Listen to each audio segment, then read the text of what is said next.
JTV Telugu news ప్రేక్షకులకు స్వాగతం సుస్వాగతం. మా ఛానల్ను మొట్టమొదటిసారిగా చూస్తున్నట్లయితే సబ్స్క్రైబ్ చేయండి, లైక్ చేయండి, షేర్ చేయండి. మీ ప్రోత్సాహం మాకెంతో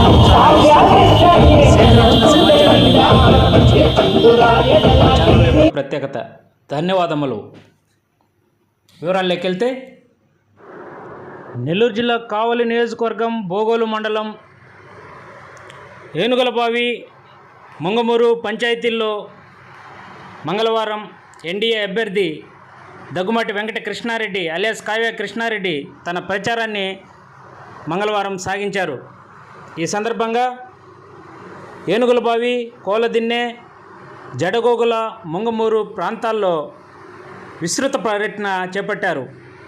ఈ సందర్భంగా స్థానిక నాయకులు, ప్రజలు, కార్యకర్తలు పెద్ద ఎత్తున కావ్య కృష్ణారెడ్డికి ఘన స్వాగతం పలికారు. అడుగడుగున హారతులు, ఆశీర్వాదాలతో ఈ కార్యక్రమం ముందుకు సాగింది.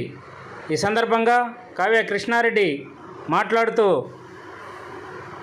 కావలి నియోజకవర్గం ఎమ్మెల్యే అభ్యర్థిగా తనను, ఎంపీ అభ్యర్థిగా వేమిరెడ్డి ప్రభాకర్ రెడ్డిని అత్యధిక మెజార్టీతో గెలిపించి ఈ రాష్ట్రానికి నారా చంద్రబాబు నాయుడిని ముఖ్యమంత్రిగా చేసుకోవాల్సిన ఆవశ్యకత ఎంతైనా ఉందని తెలియజేశారు.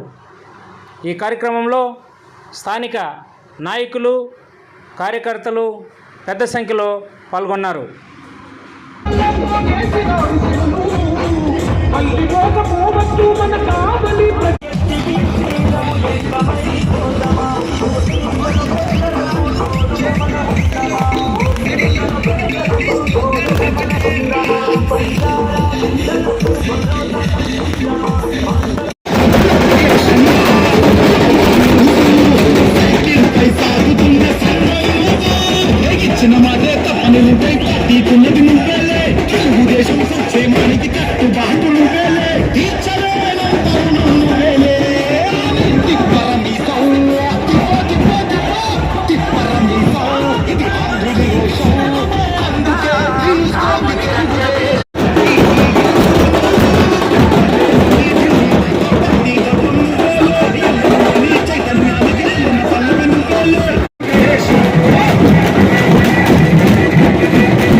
నన్ను ఎమ్మెల్యేగా ఆశీర్వదించమని చెప్పి మిమ్మల్ని కోరాలి, నన్ను మీ బిడ్డగా దీవించని చెప్పి మిమ్మల్ని కోరాలని ఈ రోజున మేము ముందుకు వచ్చా.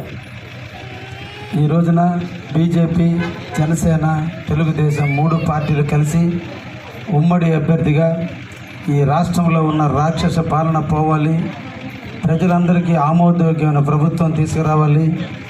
పేదవాళ్ళుగా మిగిలిపోతున్నారు, ధనవంతులు రోజు రోజుకి పెరిగిపోతున్నారు. ఏ ఒక్క గ్రామాలు కూడా అభివృద్ధి చెందటం లేదు. అవన్నీ జరగాలంటే జగన్ పోవాలి, బాబు రావాలి. ఈ జగన్ అనే వ్యక్తి సంపాదన మీద ప్రేమ తప్ప అడ్మినిస్ట్రేషన్ చేతగాని వ్యక్తి జగన్మోహన్ రెడ్డి.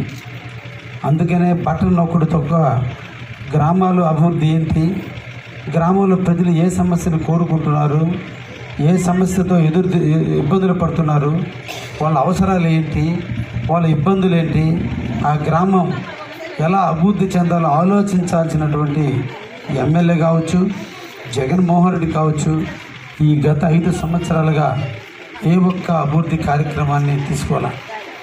2014 సంవత్సరంలో తెలుగుదేశం ఈ ప్రాంతంలో ఓడిపోయినప్పటికీ చంద్రబాబు ముఖ్యమంత్రి అయితే ఇక్కడ ప్రతాప్ రెడ్డి గెలిస్తే ప్రజలు ఓడించినా ఈ ప్రాంత ప్రజలను ఆదుకోవాలి, ఈ ప్రాంత ప్రజల యొక్క మనోభావాలను గౌరవించాలి, వాళ్ళ సమస్యలు ఏముంటే అవన్నీ పరిష్కరించాలని చెప్పి ఈ రోజున మన ఊర్లో వేసిన సిమెంట్ రోడ్లు కానీ లేదా ఇళ్ళ కాలనీలు కానీ అన్నీ కూడా తెలుగుదేశం హయాంలో జరిగిన పనులు తప్ప ఈ 5 సంవత్సరాల్లో ప్రతాప్ కుమార్ రెడ్డి అనే వ్యక్తి ఒక్క అభివృద్ధి మన ఊరి బాగు కోసం, మన బిడ్డల జీవితం కోసం, మన ప్రాంత ప్రజల కోసం ఏ ఒక్క కార్యక్రమాన్ని చేశాడా దయించి ఆలోచించమని మిమ్మల్ని అందరినీ కోరుకుంటున్నాం. ఈ రోజున పొదుపు గ్రూపులన్నీ ఉంటే చంద్రబాబు నాయుడు ప్రవేశపెట్టిన గ్రూపులే, అవి దినదిన అభివృద్ధి చెందుతున్నాయి. వాళ్ళు పద్ధతిగా కట్టుకుంటున్నారు, మళ్ళీ బ్యాంకు లోన్లు ఇస్తున్నారు. రేపటి నుంచి మన పార్టీ వస్తే 10 లక్షల రూపాయలు మళ్ళా రుణాలు ఇచ్చేదానికి సిద్ధపడింది చంద్రబాబు నాయుడు గవర్నమెంట్. అదేవిధంగా పెన్షన్లు కూడా ఎన్టీ రామారావు పెట్టాడు, తర్వాత అందరూ మార్చారు. 2014లో చంద్రబాబు నాయుడు ఈ రాష్ట్రానికి ముఖ్యమంత్రి అయిన వెంటనే 500 రూపాయలు ఉన్న పెన్షన్ని 1000 రూపాయలు చేశాడు. మళ్ళా జగన్ వచ్చేదానికి ముందు 1000 రూపాయలు ఉన్న దాన్ని 2000 చేశాడు చంద్రబాబు నాయుడు.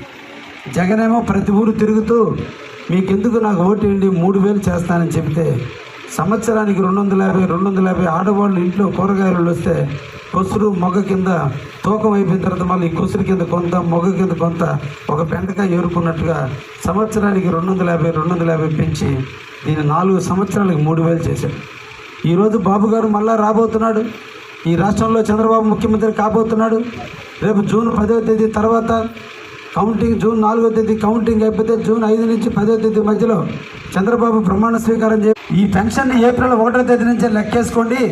జూలై 1వ తేదీ నేను ఇచ్చే పెన్షన్తో కలిపి ఏప్రిల్ నెల, మే నెల, జూన్ది కూడా 3000 రూపాయలు కలిపి జూలై 1వ తేదీన అవ్వాతాతలందరికీ కూడా ఈ రాష్ట్ర ముఖ్యమంత్రిగా చంద్రబాబు ప్రమాణం స్వీకారం చేసిన ఆనందం చేసుకున్న రోజున, రాముడు లాంటి చంద్రబాబుని పట్టాభిషేకం చేసిన రోజున, రాముడు లాంటి చంద్రబాబుని ముఖ్యమంత్రి చేసుకున్న రోజున మొట్టమొదటి అవ్వాతాతలకు ఇచ్చే కానుక 7000 రూపాయలు ఇవ్వబోతున్నాడు. అందుకోసం బాబుని మనం ముఖ్యమంత్రి చేసుకుందామని చెప్పి సందర్భంగా మేము వాళ్ళందరినీ కూడా కోరుకుంటున్నాం. అంతేకాదు ఈరోజు మనం అంతా కూడా ఈ ఊరుకున్న సమస్య, 1 మంచినీటి సమస్య, 2 ఆర్టీసీ బస్సు సమస్య. ఇక్కడ ఉన్నటువంటి వాళ్ళందరూ కూడా అడుగుతున్నారు మా ఊరికి ఆర్టీసీ బస్సు తీసుకురండి అయ్యా అని. అందుకే మీ అందరికి కూడా చెప్తున్నా, రేపు బాబు ముఖ్యమంత్రి అయితే మీ మహిళా తల్లుల కోసం ఊరిలో ఆర్టీసీ బస్సు ఎక్కి ఏ ఊరికి వెళ్ళినా ఎక్కడికి వెళ్ళినా కూతురింటికో, కోడలింటికో, అత్తింటికో, అమ్మింటికో, బియ్యపురాలింటికో, హాస్పిటల్కో, గుడికో, బడికో, చావుకో, తీర్థయాత్రలకు ఎక్కడికి వెళ్ళినా ఉచితంగా ఆర్టీసీ బస్సు ఎక్కిన దగ్గర నుంచి దించేంత వరకు ఉచితంగా తీసుకుపోయేటువంటి చంద్రబాబును దీవించండి. ఆటోమేటిక్గా మీ ఇంటికి, మీ ఊరికి బస్సు వస్తుందని మీకు అందరికీ కూడా తెలియజేస్తున్నా. ఎక్కడో కూర్చున్నటువంటి వ్యక్తి, మీకోసం ఆలోచించే వ్యక్తి చంద్రబాబు. ఎక్కడో కూర్చొని ఎక్కడున్నట్టు గ్రావెల్ అమ్ముకుందామా, తవ్విసుకు అమ్ముకుందామా, లేదంటే పంటకాలంలో తవ్వినట్టు బిల్లులు చేసుకుందామా, దొంగ వ్యాపారం చేసుకుందాం ఆలోచించే వ్యక్తి ప్రతాప్ కుమార్ రెడ్డి, జగన్మోహన్ రెడ్డి. అందుకని మిమ్మల్ని అందరినీ కూడా కోరుకుంటున్నా, ఆదరించండి. ఒకప్పుడు ఏనుగులబాబు పంచాయతీ అంటే తెలుగుదేశం అడ్డ, తెలుగుదేశానికి గడ్డ, తెలుగుదేశాన్ని ఆదరించినటువంటి ఊరు ఏనుగులబాబు పంచాయతీ. మళ్ళా మన పూర్వవైపు రావాలి. ఈరోజు మీ ఊర్లో వాటర్ సమస్య ఉంది, తప్పకుండా చంద్రబాబు ముఖ్యమంత్రి అయిన వెంటనే నేను ఎమ్మెల్యేగా ఆల్రెడీ మీ దీవెలతో, మీ ఆశీస్సులతో గెలవబోతున్నా. గెలిచిన నాడు తప్పకుండా మీ ఊరికి మంచినీటి సదుపాయాన్ని తీసుకొచ్చి మీ అందరి ఆడవాళ్ళలో కళ్ళల్లో ఆనందాన్ని చూస్తాను. తప్పకుండా నీళ్ళు అందించే బాధ్యత నేను తీసుకుంటా అని చెప్పి మీ అందరూ కూడా నేను సవినయంగా తెలియజేస్తున్నాను. అందుకనే బాబు రావాలి. మన బిడ్డలకి జాబులు రావాలంటే బాబు రావాలి. ఈ రోజున మనం అందరం కూడా ఎండనక వాననక గీత కార్మికులుగానో, లేదంటే బర్రెలు పెట్టుకుని పాలు పిండి అమ్ముకోవటము, లేదంటే వ్యవసాయ కూలీలకు పోవటము, లేదంటే వ్యవసాయం చేసుకుని మనం జీవిస్తున్నాం. ఎండనక వాననక పొలం గట్ల మీద తిరిగి పంట పండించి ఏదో ఒకరోజు నా బిడ్డ ప్రయోజకుడు అవుతాడు, ఆనాడు నన్ను ఏసీ రూముల్లో కూర్చోబెట్టి సాక్కుంటాడు, నేను పడ్డ కష్టం నా బిడ్డలు పడకూడదు, నేను పడ్డ ఇబ్బందులు నా బిడ్డలకు ఉండకూడదని కష్టపడి మనం చదివిస్తే ఈరోజు చదివిన చదువుకు ఉద్యోగం ఇవ్వాల్సిన జగన్మోహన్ రెడ్డి గత 5 సంవత్సరాల నుంచి ఏ బిడ్డకు కూడా ఉద్యోగం రానికుండా చేసిన వ్యక్తి జగన్మోహన్. అందుకే మీ అందరికి కూడా చెప్తున్నా, కానీ వెనకెత్తిన మన జీవితాలు ఏమవుతున్నాయి? గ్యాస్కి బండలు రేట్లు పెరిగిపోయినాయి, కరెంటు ఛార్జీలు పెరిగిపోయినాయి, కూరగాయలు రేట్లు పెరిగిపోయినాయి, అన్నీ పెరిగిపోయినాయి. వాళ్ళు ఇచ్చేది కొసరంతో, తీసుకునేది కొండంత. కానీ మనం ఇచ్చింది చెప్పుకుంటున్నాం, మనకయ్యే ఖర్చు ఏదైనా ఈ జగన్మోహన్ రెడ్డి వచ్చిన తర్వాత ఈ 5 సంవత్సరాల గుండెల మీద చేసుకొని చెప్పండి, మా ఇల్లు జగన్మోహన్ రెడ్డి వచ్చే నాటికి ఇట్టునింది, ఈ జగన్మోహన్ రెడ్డి వచ్చిన తర్వాత మా ఇల్లు బాగుపడుతుందని చెప్పి ఒక్క కుటుంబం ఉందా? దయించి ఆలోచించమని మిమ్మల్ని అందరినీ కూడా విజ్ఞతలో కోరుకుంటున్నాను. అందుకనే బాబు గారు చెప్తున్నాడు, ఏ బిడ్డలైతే చదువుకొని ఖాళీగా ఉండి నిరుద్యోగులు ఉండి ఉద్యోగాలు రాక ఇబ్బందులు పడుతున్నారో ఆ బిడ్డలందరినీ కూడా నేను సాగుతాను, ప్రతి నెల 3,000 రూపాయలు ఇచ్చి ఆ బిడ్డల అకౌంట్లో ఇచ్చి వాళ్ళకు ఉద్యోగాలు ఇప్పించేంత వరకు కూడా నెలవారీగా 3,000 రూపాయలు ఇవ్వబోతున్న యువకుల కోసం, చదువుకున్న విద్యార్థుల కోసం ఇవ్వబోతున్న చంద్రబాబుని ఆశీర్వదించండి, చంద్రబాబుని ముఖ్యమంత్రిని చేయండి అని చెప్పి మీ సందర్భంగా మిమ్మల్ని అందరినీ కూడా కోరుకుంటున్నాను. ఆలోచించండి. ఈరోజు అమ్మఒడి పథకం ఉంది, మా తల్లి ఒక బిడ్డ సంకలో పెట్టుకోనుంది, ఇంకొక పక్క ఇంటి దగ్గర ఉంటాడు. అంటే ఒక బిడ్డతో ఈరోజు ఆగే పరిస్థితి కాదు. ప్రతి పల్లెటూరులో కానీ ప్రతి ఇంట్లో కానీ ఒక బిడ్డ, 2 బిడ్డలో 3 బిడ్డలో మనం సాగుతున్నాం. అమ్మఒడి కింద ఒక బిడ్డకే ఫీజు ఇచ్చి మిగతా బిడ్డలకు ఫీజు ఇవ్వకపోతే ఆ బిడ్డల చదువు యూపు చూడాలి. మనల్ని సాకాల్సిన ప్రభుత్వం, మనం కట్టే ట్యాక్సుల ద్వారా వచ్చినటువంటి డబ్బులతో మనల్ని సాకాల్సిన ప్రభుత్వం ఒక బిడ్డకి అమ్మఒడి ఇస్తా, మిగతా బిడ్డలకి నేను అమ్మఒడి అని చెప్తున్నాడు. అందుకే చంద్రబాబు నాయుడు చెప్తున్నాడు, ఎంతమంది బిడ్డలు